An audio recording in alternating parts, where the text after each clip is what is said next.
নমস্কার বন্ধুরা, আমার একটা নতুন রেসিপি নিয়ে চলে এসেছি। এটা আমার মা ঠাকুমার দেওয়ার একটা রেসিপি, তোমাদের সঙ্গে শেয়ার করবো। চলো। আর শীতটা তো পড়াই চলে গেছে, কিন্তু দুধ পুলির রেসিপিটা কবে বানিয়ে রেখেছি তোমাদের সঙ্গে শেয়ার করা হয়নি। তাই ভাবলাম চলো আজকে ঝটপট একটা শেয়ার করা যায়। তো দেখো, মিষ্টি আলু, যাকে তোমরা অনেক কেউ রাঙা আলুও বলে বা কেউ মিষ্টি আলুও বলে। দেখো ভালো করে ওটাকে ভালো করে পরিষ্কার করে নিয়ে সেদ্ধ করে নিয়েছি, দুটো সিটি দিয়ে নিয়েছি। আর এটা গরম এসে চোখাটাকে ছাড়িয়ে নিতে হবে ভালো করে। দেখো, তার ছাড়িয়ে নেওয়ার পর একটা কাঁটা চামচ দিয়ে ভালো করে ওটাকে ম্যাশ করে নিয়েছি।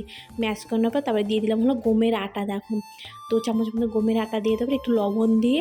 তো ভালো করে এখন ওটাকে মাখিয়ে নিতে হবে। দেখো, কোনো জল ব্যবহার করব না, শুধু ওটা দিয়ে আটা দিয়ে মেখে নিব। দেখো, আর মাখা হয়ে গেছে, একটু ঢাকা দিয়ে রেখেছি। তারপরে এর মধ্যে দিয়ে হলো ক্ষীর। আর ক্ষীর মানে 2 রকমের করেছি। তো অবশ্যই মার্কেট থেকে আনা হয়েছে ক্ষীরটা, কিন্তু ক্ষীরটা একটা তিল দিয়ে করেছে আর একটা এরকম একটু ভালো করে গরম করে নিয়েছি। তারপর গোল গোল লেচি কেটে নিয়ে তারপর এটাকে দিব হলো বিখ্যাত, যেরকম হয় না তারাপীঠে বিখ্যাত ল্যাংচা। তো ল্যাংচার মতন, দেখো ল্যাংচার মতন শেপ দিয়ে দিলাম। দেখো এক এক কতগুলো বানিয়ে নিয়েছি, আর পুরোটা ল্যাংচার মতনই শেপ দিব আমি। আর হলো দেখো, এরকম করে আগে ভালো করে করে নিয়ে তার মানে এর মধ্যে ওই ক্ষীরটাকে এরকম করে ভরে, না হলে ক্ষীরটা কি হয় যখন ফ্রাই করবো কিনা তখন হলো বেরিয়ে যাবে। দেখো, এরকম করে ভালো করে নিয়ে ল্যাংচার মতন ভালো করে নিয়ে শেপ দিতে হবে। দেখো, যে না বেরায়, যে ভাজতে নাহলে বেরিয়ে যাবে, যে ফেটে যাবে, যে ক্ষীরটা সব বেরিয়ে যাবে। দেখো মানে এক একটা হয়ে গেছে। আর একটা হলো পুলি শেপ দিয়েছে। দেখো, আর এটার মধ্যে আছে তিল, তিল দিয়ে পুর করেছে এটা। আর এদিকে দুধটাও আগে থেকে গরম করে রেখেছি, আর এটা পুরোটাই বানাবো চিনি দিয়ে। আর তো দেখো, তো এদিকে চিনি দিয়ে দুধটাকে গরম করে রেখে দিয়েছি। আর এদিকে কড়াইতে তেল দিয়ে দেখো একে একে ওই পুলিগুলো সব ভেজে নিব। দেখো, একটু লাল লাল আছে, লাল লাল করে একটু ভালো করে ভাজতে হবে। তোমরা চাইলে শুধু ফ্রাই করেও খেতে পারো, ফ্রাই করে খেলেও ভালো লাগবে। তো দেখো, এখন এক এক করে সব তুলে নিব। আর এইভাবে আরও এক প্রসেসে ভেজে নেবো। দেখো, আর আমার এক দুটো আমার বেরিয়ে গিয়েছিলো, মানে ভালো করে হয়নি, ওই জন্য মানে বেরিয়ে গিয়েছিলো। দেখো, সব পুরোটা ভাজা হয়ে গেছে। তারপরে ওই তেলের মধ্যে দিয়ে দিলাম ওই যেটা পুলির শেপ দিয়েছিলাম ওটা। দেখো, এটা ডিজাইন করেছিলাম একটু ভালো করে একটু। তো এখন ওটাকে এখন এক একে এটাকেও ভেজে নিব আমি।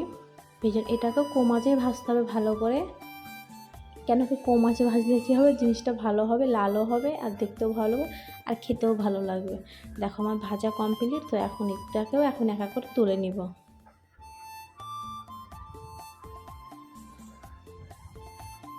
তুলে নেওয়ার পরে তারপরে দেখো সব তুলে নিয়েছি। আর এদিকে দুধটা তো গরম করাই আছে। তো ওই দুধের মধ্যে এখন এক এক করে সব যতগুলো পুলি ল্যাংচা যতগুলো ভেজে রেখেছিলাম ওগুলো এখন এক এক করে সবগুলো দিয়ে দেবে এর মধ্যে। দেখো, ওর মধ্যে দিয়ে তাদের কিছুক্ষণ একটু করে নেব।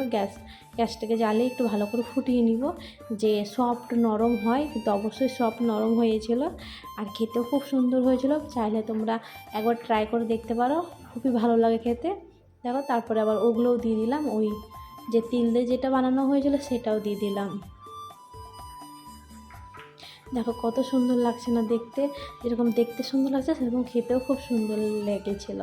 আর দেখো, তারপরে দিয়ে দিলাম একটু ক্ষীর, উপর দিয়ে একটু ক্ষীর দিলাম, যে একটু গ্রেভিটা ভালো হবে আর খেতেও আরেকটু ভালো সুন্দর লাগবে। দেখো, আর যে এখন আমার চ্যানেলটাকে সাবস্ক্রাইব করেনি, অবশ্যই যে আমার চ্যানেলটাকে সাবস্ক্রাইব করেছো। আর আমার দুধ পুলি কেমন লাগলো অবশ্যই একটা লাইক করে কমেন্ট করে জানিও। আর এখন দেখো সার্ভ করবো, চলো। দেখো, আর কত সুন্দর এখন তুলে হয়েছিল। এখন তারপর একটু খেজুরের গুড় দিয়ে দিলাম। দেখো, আর আমার রেডি আমার দুধ পুলি।